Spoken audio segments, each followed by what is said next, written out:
Masuklah pertanyaan demi pertanyaan. Oke, kalau belum ada pertanyaan, Romo kapan ke Batam? Segera. Romo bagaimana bertahan dengan suami yang super posesif?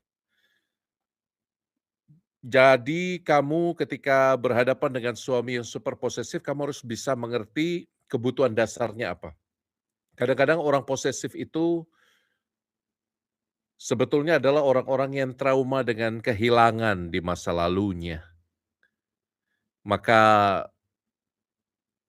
coba kenali apa akarnya, apa yang membuat dia merasa sangat kehilangan dan itu dia gambarkan dari kamu. Coba lihat, dalam deep talk itu sangat membantu pasangan-pasangan, baik yang masih pacaran maupun lebih-lebih yang sudah berkeluarga. Ambil waktu untuk bercakap-cakap secara mendalam, bukan hanya tentang makan siang, bukan hanya tentang menunya, bukan hanya tentang, "Hari ini udah makan belum ya?" Tapi berbicara di kedalaman tentang sejarah hidup, tentang hal-hal yang membuatmu tidak nyaman, tentang apa yang menggembirakan hatimu, rahmat Tuhan apa yang bekerja dalam sejarah hidupmu. Percakapan-percakapan mendalam itulah yang akan membantu kita untuk saling mengenal dan dari pengenalan yang mendalam itu kita bisa menentukan langkah strategis berikutnya. Tuhan memberkati. Ya, huh, ada pertanyaan ya.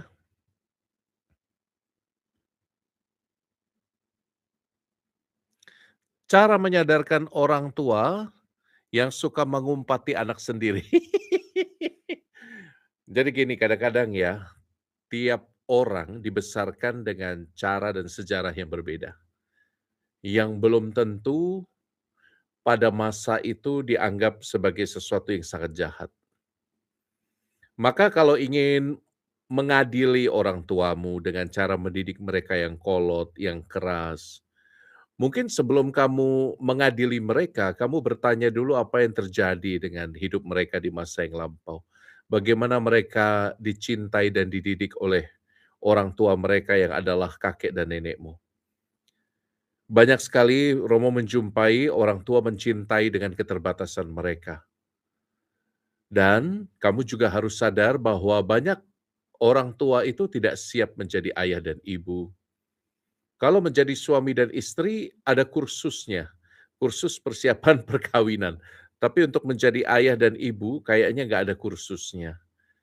Hanya beberapa masukan sederhana mungkin dari teman atau kerabat, dari anggota keluarga yang lain, tapi sebagian besar cara mereka mendidikmu adalah dengan mengulangi apa yang mereka alami di masa lalu. Sehingga kadang-kadang, untuk orang tua yang keras hati atau keras cara mendidik, bahkan dengan cara mengumpat, kadang-kadang memukul,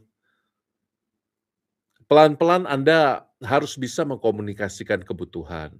Saya yakin orang tua juga mau belajar, asalkan ada timing yang baik, kesempatan yang baik. Dan jangan menyerah mendoakan mereka, oke?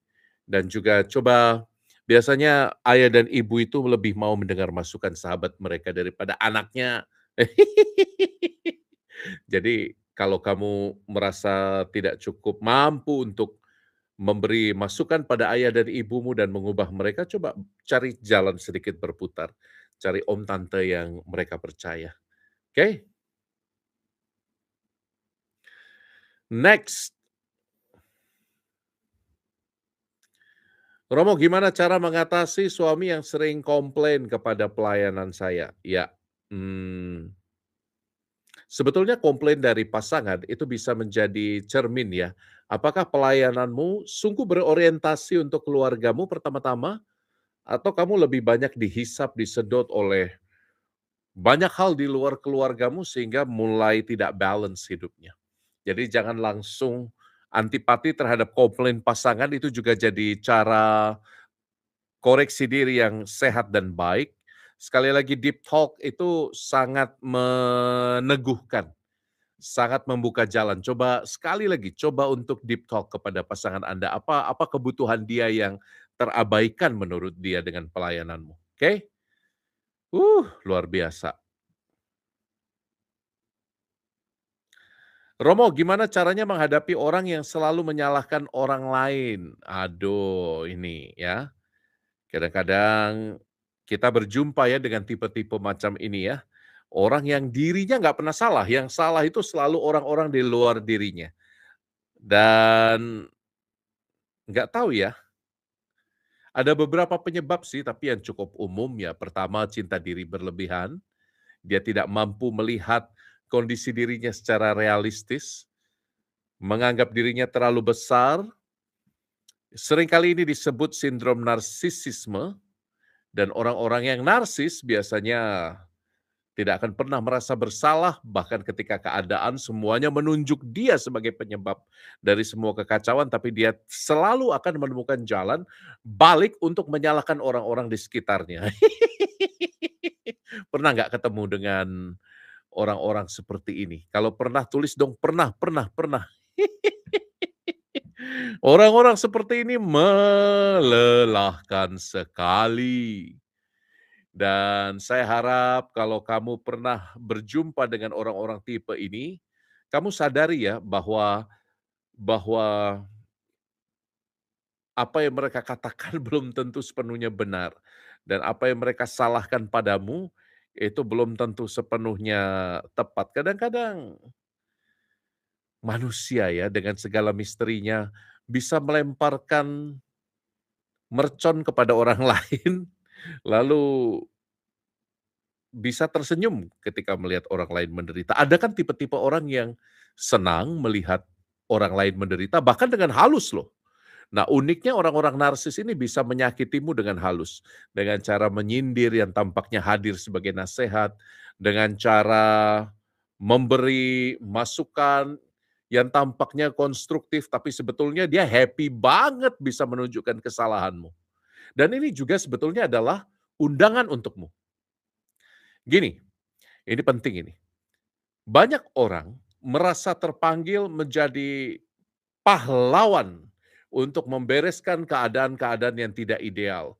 Harusnya aku memberi masukan tentang sesuatu yang tidak beres dalam hidup orang itu. Harusnya aku hadir dan mengkhotbahi mereka. Nah, ini hati-hati teman-teman, kalau kamu tergoda untuk menasehati orang lain, kalau kamu tergoda untuk menegur orang lain, kamu harus benar-benar sadar apakah keinginan untuk menegur orang lain, mengkritisi orang lain, mempertanyakan orang lain itu, apakah itu membawa kepuasan batin di dalam dirimu? Ngerti nggak maksud Romo? Apakah itu respon dari rasa ingin balas dendammu kepada orang lain? Apakah kamu mendapatkan sukacita dan kesenangan yang dahsyat ketika kamu menasihati orang lain, sehingga itu jadi mekanisme untuk feeding your ego, untuk memberi makan egomu, atau kamu betul-betul tulus hanya menghendaki yang baik bagi orang lain. Aduh, berat ya jadi orang Katolik. Dia harus sadar betul apa disposisi batinnya saat ini.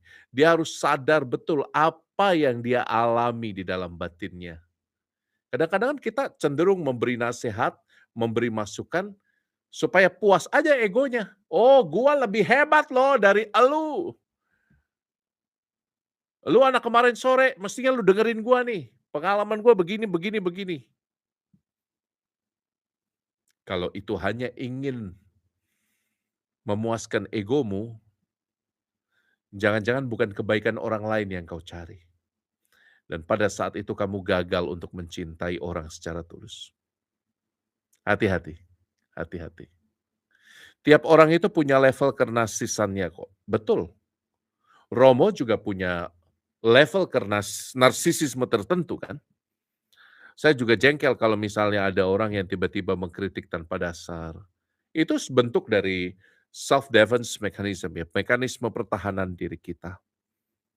Tetapi bukan berarti bahwa saya tidak bisa melihat yang baik dari kritikan orang. Nah, coba ya, coba pikir-pikir pikir-pikir pikir. Oh iya, saya lupa yang di TikTok. Jangan kirim gift. Tidak usah kirim gift, oke? Romo, saya mau masuk seminari, tapi saya masih bergumul dengan hatiku. Aku masih berat dengan keadaan orang tuaku. Untuk engkau yang masih bingung antara panggilan membiara imamat atau panggilan untuk melajang secara murni atau berkeluarga, Anda mestinya bercerita ke pembimbing rohani. Bisa dimulai dari mana? Dari kamar pengakuan dosa. Orang-orang yang membutuhkan teman seperjalanan ketika proses discernment atau proses membedakan roh dalam memilih satu fase penting dalam hidupnya, bisa mulai dari bapa pengakuan. Bapa pengakuan adalah pastor yang biasanya mendengarkan eee, pengakuan dosamu dan beliau yang tahu selama ini bisa tracking up and down hidupmu dan pengenalan spiritual yang lebih mendalam ini menjadikan bapa rohani punya suara untuk membantumu menemukan pilihan yang paling baik dalam hidupmu. Saya pikir you bisa mulai dari bapa pengakuanmu ya. Jangan pikirkan sendiri, pusing cepat beruban kayak Romo. Oke, sebentar ya, saya harus, menyembunyikan seseorang yang berkomentar kurang baik ya. Oke,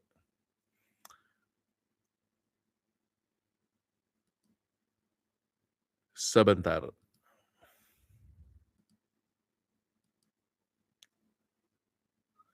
Ada lagi teman-teman? Saya suka haha hihinya.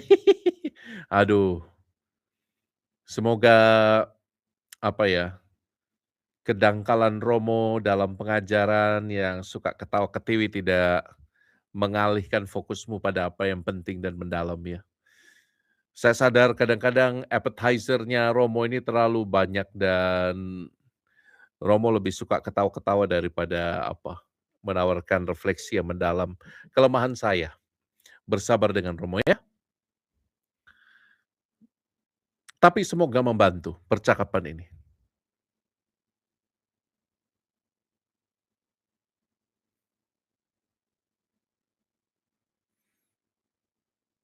Ada pertanyaan yang lain kah?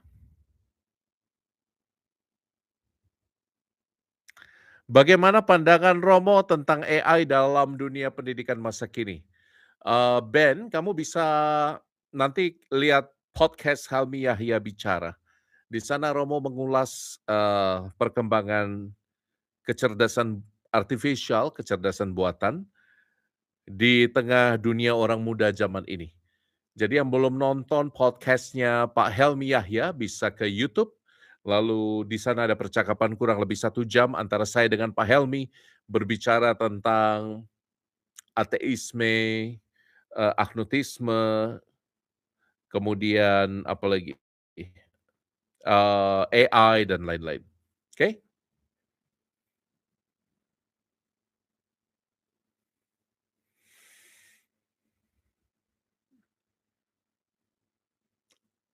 Apakah boleh curhat dengan Romo?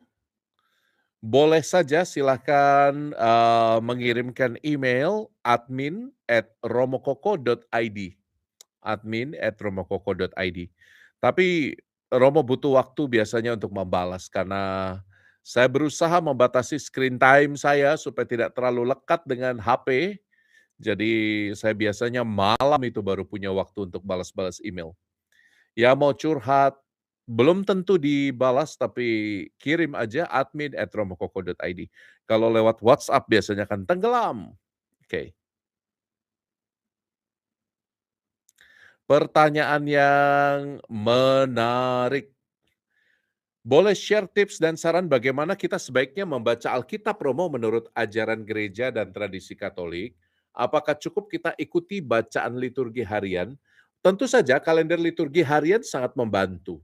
Karena kalender liturgi harian disusun berdasarkan tema waktu-waktu suci seperti masa khusus, Advent, Prapaskah, Paskah, masa biasa, dan itu semua membantu kita menghantar masuk ke dalam misteri-misteri yang sedang dirayakan gereja secara intens ya.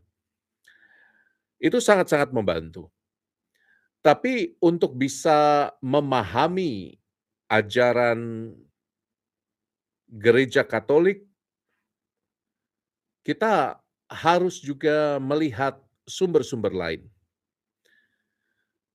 Namun saya sangat menyarankan ya, untuk Anda yang ingin mengenal sabda Allah secara serius, sebelum mulai dengan banyak bahan-bahan yang berat, mulailah dulu dengan membaca. Membaca kitab sucinya sendiri. Karena Romo perhatikan kadang-kadang semangat kita menggebu-gebu, kita ingin menafsirkan satu perikopa dalam kitab suci dengan membandingkannya dengan bahan-bahan studi kitab suci begitu banyak, tapi lalu kita nggak berkembang, kita hanya melihat satu perikopa itu mendalam tanpa melihat kaitannya dengan perikopa-perikopa lain, kedudukannya dalam satu kitab itu, dan kedudukan kitab itu dalam kaitannya dengan kitab-kitab lain. You tahu ya, artinya kamu mungkin ingin mengenal kitab suci secara mendalam di satu bab, tetapi kamu melupakan bagian-bagian yang lain dan itu juga agak agak sulit ya untuk mengembangkan pengetahuan. Jadi saran Romo yang pertama baca dulu aja seperti biasa, kamu membaca teks, tetapi jangan cepat-cepat. Yang kedua ambil waktu untuk memeditasikannya. Coba kamu mulai dengan meditasi kitab suci yang paling sederhana, pilih salah satu tokoh dalam kitab suci dan kamu memposisikan diri seperti tokoh tersebut. Kamu masuk ke alam pikirnya, kamu masuk ke alam perasaannya, kamu masuk kira-kira apa yang dirasakannya ketika bersentuhan dengan Yang Maha Kudus. Jadi lambat laun ketika engkau memposisikan dirimu sebagai orang itu, misalnya yang paling keren apa ya, yang paling mudah diingat, si buta Bartimeus, Anda tahu semua kisahnya ya. Mungkin engkau bisa memposisikan dirimu dalam meditasi itu sebagai Bartimeus yang buta sejak lahir, yang ditolak oleh banyak orang, yang mengandalkan hidupnya dari mengemis. Kemudian harga dirinya diletakkan dengan sepotong jubah yang dia duduki itu. Dan tiba-tiba ketika dia mendengar Yesus, Yesus yang membuat banyak mujizat, kekhawatirannya hilang, dia nggak peduli lagi dengan kata-kata orang lain yang berusaha membungkam suaranya. Bartimeus fokus pada suara Yesus dalam kegelapan matanya, dia fokus pada telinganya dan dia berusaha mendekati Yesus. Dia berteriak, "Yesus putra Daud, kasihanilah aku." Jadi kamu masuk ke dalam alam pikirnya, kamu masuk ke perasaannya, kamu masuk memposisikan dirinya. Nah, ini bentuk meditasi kitab suci yang paling sederhana. Sehingga kitab suci bukan hanya informasi, tetapi juga menjadi formasi, menjadi sesuatu yang mentransformasi batinmu, sesuatu yang membentuk bukan hanya pengetahuanmu tapi juga batinmu. Ini yang kedua, memeditasikannya. Dan yang ketiga tentu saja ada banyak studi-studi kursus kitab suci yang ditawarkan supaya kamu bisa melihat hubungan antara satu kitab dengan kitab lain, hubungan antara satu perikopa dengan perikopa lain, bagaimana tradisi Katolik berdasarkan kitab suci, seperti misalnya engkau tahu ya kenapa Bunda Maria disebut sebagai ratu, diberi gelar ratu dalam gereja Katolik, padahal itu adalah sesuatu yang sangat biblis. Banyak teman-teman yang denominasi non-Katolik menyalahkan gereja Katolik, ini nggak ada landasan kitab sucinya nih.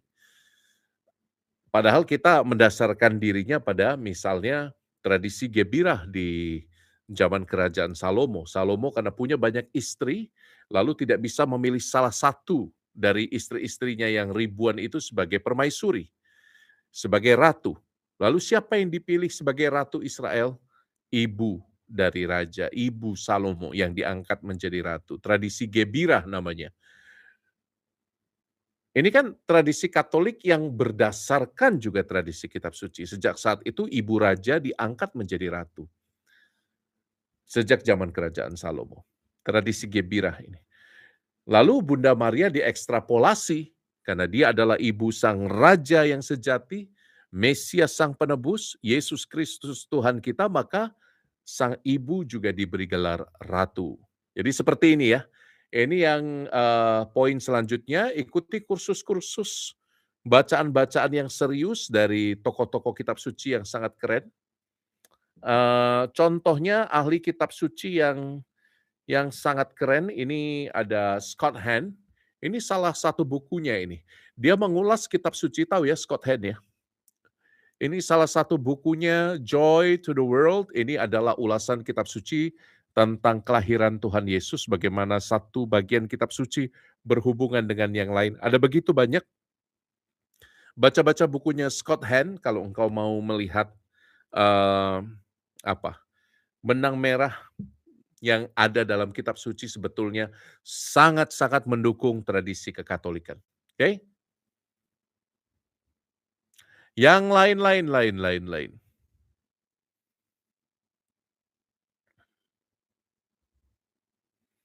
Kenapa imam tidak menikah sedangkan Rasul Petrus menikah? Iya, bukan hanya Rasul Petrus, imam-imam sampai sekarang, terutama dalam ritus timur, ada kok yang menikah. Ritus Katolik Timur, ada imam-imam yang menikah, ada imam-imam yang tidak menikah. Menikah bagi para imam itu sebetulnya larangan menikah dalam gereja Katolik Barat, Katolik Roma, itu adalah perintah gereja kan, hasil dari kesepakatan bersama yang ditegaskan lebih-lebih dalam Konsili Trente. Jadi ini perintah gereja dan bukan perintah Allah untuk larangan menikah. Sehingga Anda lihat orang-orang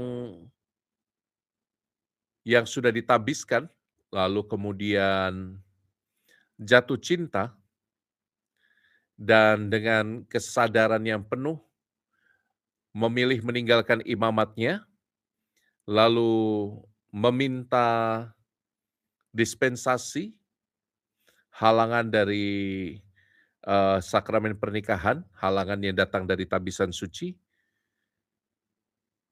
mengurusnya dengan baik ke Vatikan, bisa diberikan dispensasi untuk menikah. Jadi sekali lagi, ini menarik ya. Sakramen pernikahan itu, sakramen perkawinan itu sangat luar biasa. Sakramen pernikahan dikehendaki Allah sebagai bagian dari tata ciptaannya. Ingat Adam dan Hawa diciptakan laki-laki dan perempuan. Mereka diberkati, kemudian turun perintah beranak cuculah dan kuasailah bumi. Jadi teman-teman, sakramen pernikahan itu sesuatu yang agung dan mulia. Nah, para imam tidak menikah bukan karena perintah Tuhan. Karena rasul-rasul pun ada beberapa yang menikah. Jadi baru Konsili Trente pada abad ke-15 baru diputuskan, abad ke-16 baru diputuskan bahwa fix tidak ada lagi yang menikah bagi imam-imam dari ritus Katolik Roma. Menarik bukan?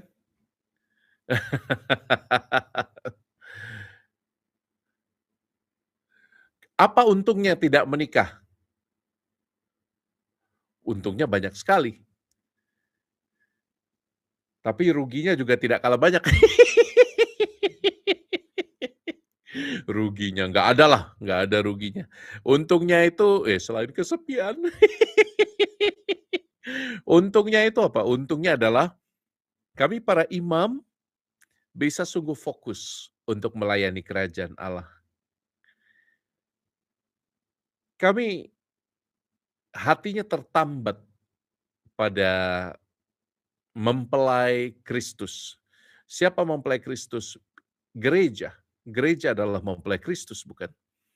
Jadi kami para imam, para pria Kristiani yang memilih untuk ditabiskan, kami menjadi Kristus yang lain. Yang mempelainya adalah gereja. Siapa gereja? Anda semua yang kami layani.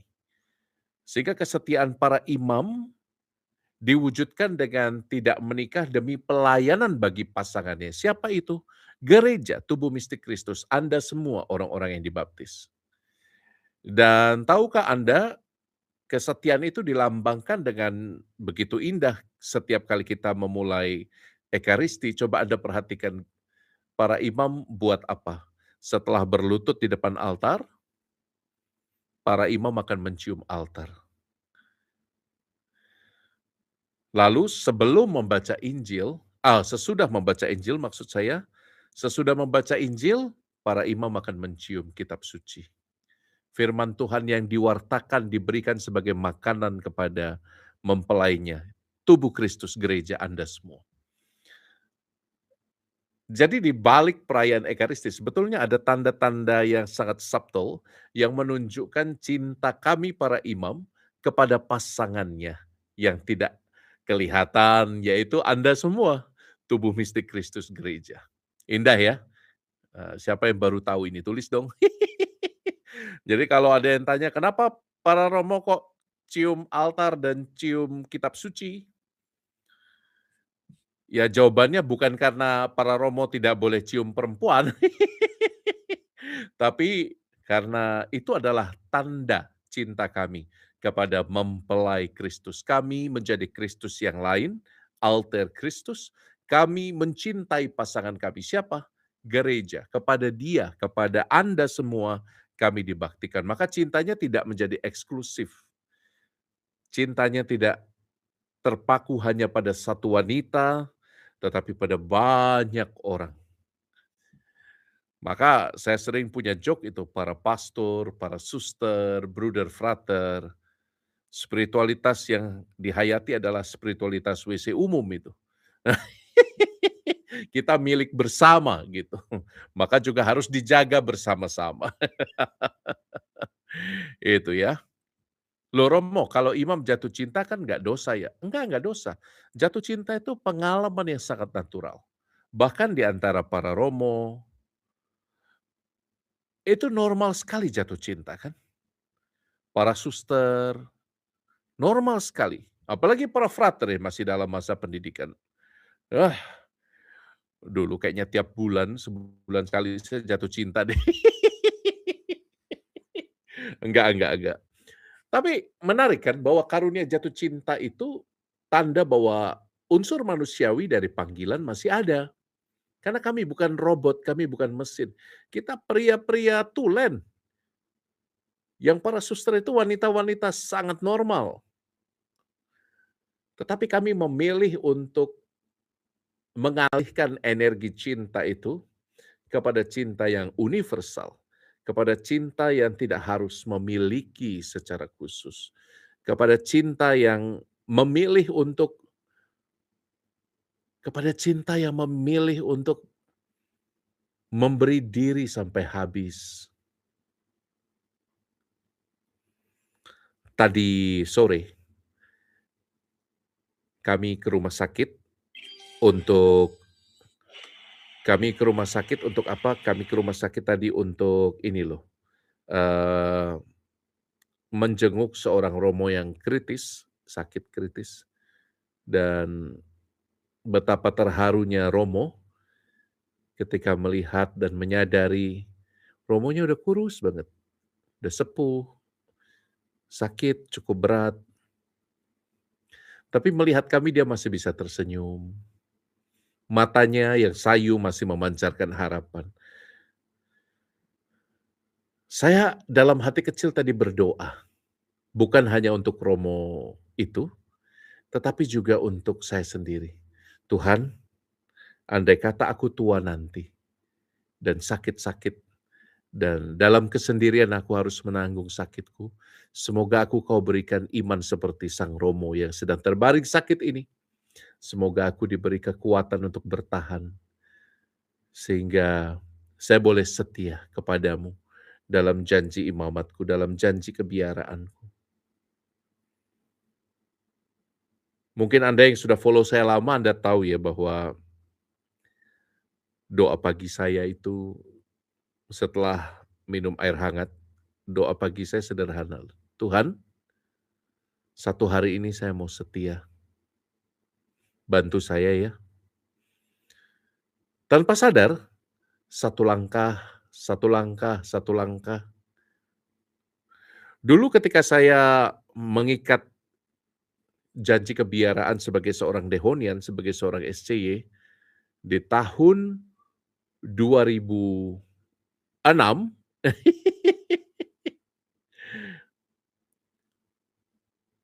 nanti Agustus saya akan merayakan 20 tahun hidup membiara saya. Ketika tahun 2006, saya nggak bisa membayangkan itu, bahwa saya bisa bertahan sampai hari ini. Tapi doa itu sangat membantu saya. Akhirnya, nggak terasa kan, sekarang sudah tahun ke-20, Romo mengucapkan kaul-kaul kebiaraan. Jatuh bangun, bahkan bergumul dalam pengalaman dosa, tergoda beberapa kali untuk mengkhianati Yesus. Tapi Tuhan begitu setia. Maka doamu, terutama kamu yang bergumul dengan imanmu, terutama dengan kamu yang bergumul dengan salibmu, minta yuk supaya kamu setia satu hari ini. Setia. Minta yuk supaya kamu satu hari ini saja bisa setia. Dan nanti ketika kamu dan saya terbaring di dalam peti mati itu, kita bisa tersenyum kepada orang-orang yang mendoakan kita. Dan saya berharap di ujung hari ketika kita kembali ke surga, kau dan saya sama-sama berangkat dengan firman Tuhan yang bergema, "Hai hamba yang baik dan setia, engkau setia dalam hal-hal kecil, masuklah dalam kerajaan yang disediakan bagimu." Isn't it beautiful? Romo 20 tahun ini jadi terharu sendiri nih. Karena Romo jadi ingat ini loh, jadi ingat pengalaman jatuh bangun. Jadi gini ya, teman-teman yang mengalami jatuh dan bangun, Romo berharap kita sama-sama berjuang. Lemparkan dirimu jauh ke depan. Mungkin hari ini kamu merasa sangat berat, tapi ingat hidupmu bukan hanya hari ini. Hidupmu bukan hanya hari ini. Lempar ke depan, jauh ke depan. Semoga Tuhan memurnikan engkau lewat pengalaman salib ini. Semoga Tuhan menjadikanmu lebih rendah hati, lebih bernas, lebih berisi ketika kamu diuji seperti emas di dalam api. Amin ya. Hmm. Ketik dong, amin, amin, amin, amin, amin, amin, amin, amin, amin. Oke? Hmm. Ada pertanyaan bagus banget ini. Oh, ada yang kirim gift ya. Yuwanardi Layandi. Oh, thank you so much. Mmm, Pertanyaannya bagus loh ini. Tanggapan Romo dong tentang beberapa pemikiran mengenai konsili yang dianggap rapat manusia yang memutuskan doktrin. Ya ya memang yang rapat manusia bukan malaikat. Kalau malaikat rapat namanya bukan konsili, konangel. Ya apa? Ya mereka itu juga manusia. Konsili-konsili bapak-bapak gereja itu kumpulan manusia, bukan kumpulan siluman. Jadi jadi apa yang mau dikomentari? Mereka adalah manusia-manusia yang dalam iman Katolik kita percaya bahwa mereka memegang istilahnya apa, mereka memegang otentisitas ajaran dan merekalah yang berhak, bapak-bapak gereja kita, yang berhak untuk yang berhak untuk memegang kuasa pengajaran, kuasa magisterium dalam gereja. Jadi untungnya kita itu diikat oleh yang namanya magisterium, sehingga otentisitas ajaran sejak zaman para rasul sampai hari ini tidak terputus. Dan kalau ada penyesuaian-penyesuaian yang baru yang datang dari dunia, kita duduk bersama dan kita yakin bahwa perkumpulan manusia dan bukan siluman, perkumpulan manusiawi para bapak-bapak gereja itulah yang bekerja sama dengan rahmat Roh Kudus untuk menunjukkan apa yang indah, baik, benar, kudus. Ini adalah proses discernment bersama. Jadi, ya, mau dijelaskan apa? Ya itulah ajaran iman gereja Katolik, oke? Itu sebabnya gereja itu tetap satu, kudus, Katolik, dan apostolik.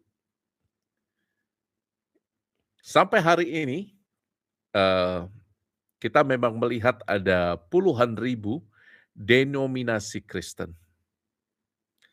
Tetapi saya bisa berbangga bahwa iman Katolik dijaga selama 2000 tahun oleh para rasul dan para pengganti mereka. Diteruskan dengan setia dengan karisma magisterium, karisma mengajar dari para bapak-bapak gereja oleh hierarki. Tentu saja bukan berarti hierarki tidak terbuka pada masukan dari umat, enggak. Ingat loh proses sinodalitas yang kemarin kita lalui beberapa tahun terakhir yang digaungkan oleh Paus Fransiskus. Hierarki itu bukan struktur di luar gereja, no. Hierarki itu imam, diakon, uskup bergabung bersama-sama dengan umat untuk discernment bareng. Itu indahnya proses sinodalitas itu ya. Dan biasanya pengambilan keputusan itu tidak serampangan. Banyak berdoa, banyak berpuasa, banyak mendengarkan masukan para ahli, banyak mendengarkan juga masukan-masukan dari umat yang sederhana di level yang paling bawah, sehingga tidak ada satupun yang tersingkirkan. Indah sih menurut saya, tapi harus ada yang ketok palu kan. Nah yang ketok palu itu adalah pemegang hak magisterium, yaitu hierarki, yang memformulasikan suara-suara yang sudah didengar dari bawah tadi sebagai pernyataan iman. Itu ya teman-teman ya. Kalian udah ngantuk belum ya? Kok makin lama makin berat nih pertanyaan ini. Aduh. Dari, Rian, Riana Retno. Romo, saya baru selesai melakukan pertobatan. Saat melakukan yang diperintahkan oleh Romo, yaitu doa rosario saat peristiwa terang yang ketiga, rasanya seperti mau muntah tiba-tiba dan nangis. Disebabkan apa Romo ya? Mungkin disebabkan oleh asam lambung yang menaik kah? Mungkin kau belum cukup makan kah? Ada begitu banyak alasan, Romo tidak tahu. Barangkali kondisi fisikmu memang kurang fit. Jadi saya harap ya jaga kondisi badanmu dengan baik dan apa, perasaan-perasaan emosional yang mungkin muncul itu sangat normal, tetapi iman Katolik itu memberi tempat yang sepadan antara pergumulan emosional juga dengan pencarian yang rasional. Jadi masukan saya jangan terlalu menjadi emosional, tapi juga jangan terlalu kaku dengan rasionalitas. Keduanya harus saling memperkaya. Oke? Mungkin pertanyaannya bukan mengapa kamu muntah atau menangis, tapi pertanyaannya mungkin apakah kamu oke? Are you okay? Gitu kan. Secara fisik, secara batin. Hmm. Semoga menjawab, atau tidak? Aduh, udah malam. Uh, ini ada pertanyaan yang ngeri nih. Gimana cara menanggapi sebentar, Romo saya dengar doa Santo Rafael bagus untuk orang jomblo. Coba ya, ada PR dari Romo ya. Kalian Google kisah Malaikat Agung Rafael. Kenapa Malaikat Agung Rafael dipercaya untuk membantu orang-orang jomblo menemukan pasangannya. Tuh, menarik kita, menarik. Google sendiri coba, itu ada kisahnya. Ada yang bisa jawab nggak? Coba ya, yang bisa jawab ya.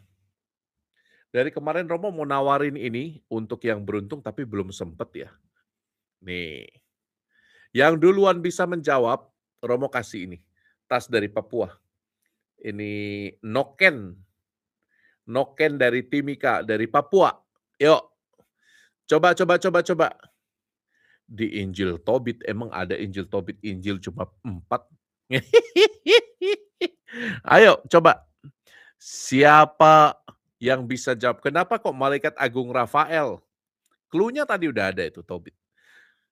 Kenapa Malaikat Rafael dipercaya untuk menjadi pendoa bagi orang-orang jomblo?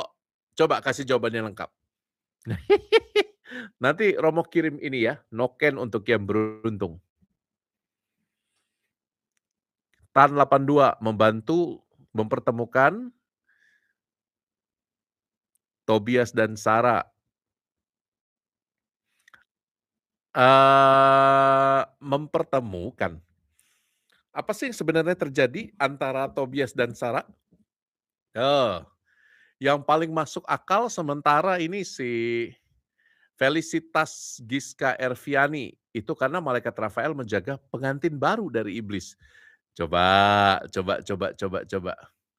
Mak comblang surgawi, Lin, kamu ini loh. Malaikat kamu anggap mak comblang, Lin. Ayo, apa jawabannya?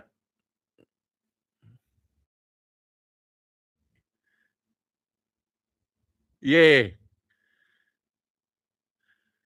bukan hanya mendampingi, harus lengkap. Ayo, cepat, udah malam. Bukan hanya mendampingi, Dokter Ellen hampir benar tuh, cuman kurang satu tuh. Ada 2 hal, satu apa, 2 apa? Apa yang terjadi sih dalam kitab Tobit itu? Ayo.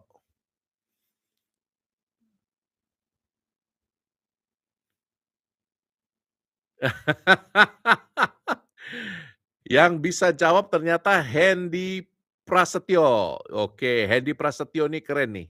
Jadi ada 2 alasan, yang satu membimbing Tobias menuju Sarah, menjelaskan bahwa Sarah adalah jodoh yang dikehendaki Allah, benar, di kitab Tobit bab 6 ayat 10-12. Lalu yang kedua, mengajarkan Tobias cara berdoa bersama istrinya pada malam pertama pernikahan. Tuh, jadi dari Tobit bab 8.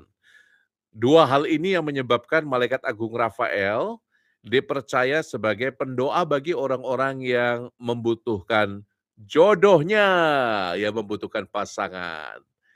Ya, Hendy Prasetyo, silahkan kamu kirim alamatmu berserta nomor kontak ya, sama bukti kepemilikan akunmu, Hendy Prasetyo 2382. Kemana? admin@romokoko.id, di email ya. Romo ketik dulu dong. admin@romokoko.id. Kirim ke sini ya Hendy, ditunggu. Selamat Hendy, Romo akan kirim noken dan medali wasiat untukmu.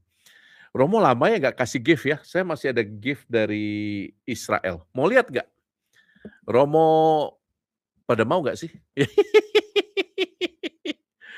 Ke Purwokerto saja Romo, kapan ke Purwokerto? Ah, saya kayaknya masih punya beberapa gift untuk dibagikan. Masih ada nggak ya? Ini oleh-oleh dari oh, ini oleh-oleh dari Lourdes, dari Lourdes. Pada mau nggak?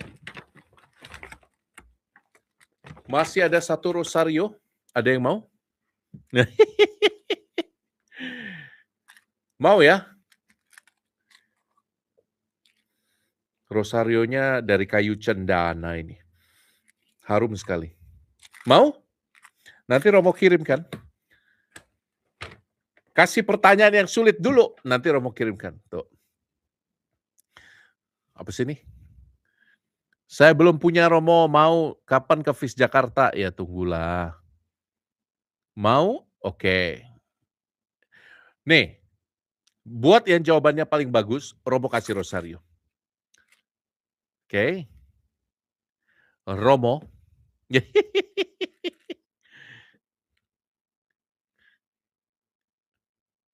Yuanardi, nanti Romo jawab ya sebentar. Romo lempar pertanyaan yang sulit dulu. Romo, gimana caraku untuk mengampuni orang yang sudah melukai hidupku sangat dalam? Ayo, kasih usul. Jawaban yang bagus, Romo kasih rosario ini. Harum sekali. Gimana caraku mengampuni orang yang menyakiti hatiku sangat dalam? Ayo, boleh. Kasih, mendoakan, memaafkan dengan kasih. Ya gimana cara memaafkannya gimana? Susah tahu. Retret ke pertapaan. Wah, retret ke pertapaan. Ya kalau kamu ada waktunya, ya kalau kamu ada kesempatannya. Bukan itu jawabannya, memohon rahmat pengampunan dari Allah. Iya sih, memohon.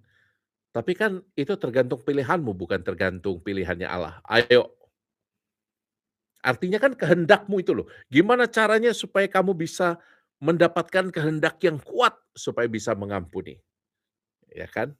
Doa satu hal, apalagi Hambok ditulis yang lengkap gitu loh, nggak cuma satu. Ayo, yang jawabannya bagus, menghilang dari orang tersebut. Jawabannya realistis tapi tidak Kristiani. Gimana caranya? Mengikhlaskan dan melupakan nggak bisa. Luka yang terlalu dalam itu nggak bisa dilupakan, bro. Melupakan luka itu bukan cara Kristiani untuk dealing dengan masa lalu yang melukai. Ayo coba. Ini ada yang pakai nomor 1, nangis dulu Romo. Ini bagus nih. Caranya menerima luka, curhat sama Romo Koko, nangis sebanyak-banyaknya, minta rahmat pengampunan, dan mengaku dosa. Ya, kayaknya gampang ya. Coba ada cara lain nggak yang kreatif, yang unik? Berdamai dengan diri sendiri Romo, berdoa sama Tuhan, pengakuan dosa, bahagia di depan Romo. Aku temui orangnya Romo, kuajak minum kopi, bagus. Aduh, luar biasa ini. Lalu kopinya dikasih pencahar ya. Aduh. Ada nggak yang menarik? Satu dari TikTok dong.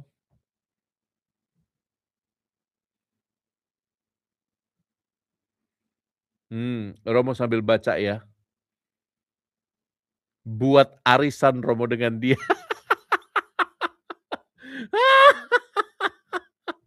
Aduh, luar biasa.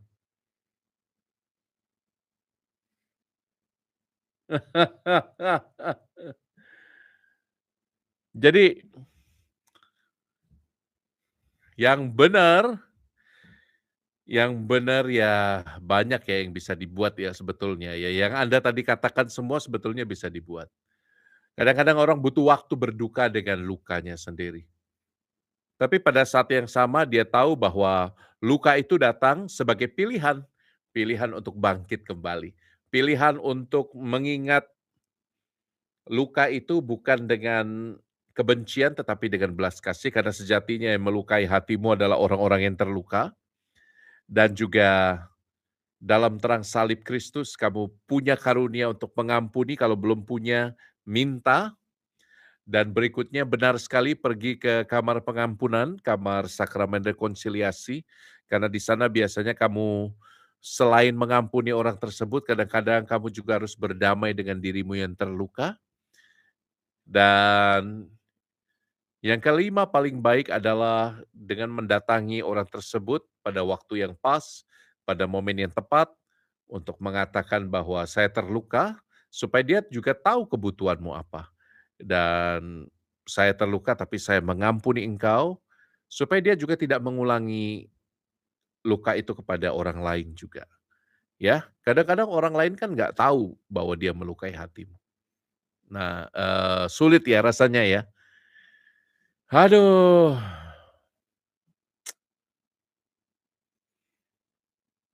tapi Romo harus pilih satu ya. Romo harus pilih satu dan siapa ya, ya Pipit bolehlah. Tadi Pipit7327 silakan kirim bukti kepemilikan akunmu ke alamat email saya, admin@romokoko.id. Karena dia yang pakai angka tadi 1, 2, 3, 4, 5 apa yang harus dilakukan. Pipit, ini rosario untuk Anda, oke? Silakan kirim alamatmu dan bukti kepemilikan akunmu. Kasih Romo waktu 2, 3 minggu ya, karena admin saya lagi sibuk belakangan ini. Thank you. Sudah malam, 3 menit lagi pukul 11 waktu Indonesia Barat. Terima kasih untuk Anda semua yang sudah bergabung. Para Kalongers yang malam-malam belum tidur, masih mau mendengarkan percakapan rohani ini, saya berterima kasih untuk Anda semua yang sudah hadir, dan kita berjumpa lagi pada waktu yang paling baik. Salah satu resolusi kecil Romo di tahun 2026 ini, tiap hari Jumat malam, saya akan meluangkan waktu untuk live. Karena banyak orang tanya, "Kapan jadwalnya kapan jadwalnya?" Seminggu sekali lah ya. Tiap Jumat malam, jam 9:30 Romo akan live. Mudah-mudahan bisa konsisten. Jadi, remind me, oke? Dan yang belum follow di YouTube silahkan follow dulu, yang belum follow di TikTok silahkan follow. Kita mau minta berkat Tuhan. Oh ya, ada pertanyaan dari yang tadi, kasih gift ya. Saya mau membeli patung Bunda Maria dari Yuwanardi, untuk diletakkan di ruang doa di rumah. Bagaimana cara melihat dan membedakan patung Bunda Maria asli dan palsu? Maksudnya asli berdasarkan aturan resmi di Gereja Katolik. Yang paling aman sih pergi ke toko devosional paroki ya, karena kalau sudah masuk ke paroki, biasanya udah di-screening sama romonya kan, barang-barangnya. Gitu ya, yang paling aman itu. Pergi ke toko rohani paroki atau, di SCY kita juga punya toko devosional ya, kamu bisa cari di Shopee, di Shopee, di Tokopedia ada namanya Rumah Dehonian. Cari aja, Rumah Dehonian, itu toko benda-benda rohani yang dikelola oleh Romo Elis Handoko SCY, seorang imam. Dia yang mengkurasi dan you bisa beli online di sana ya, Yuwanardi, semoga membantu.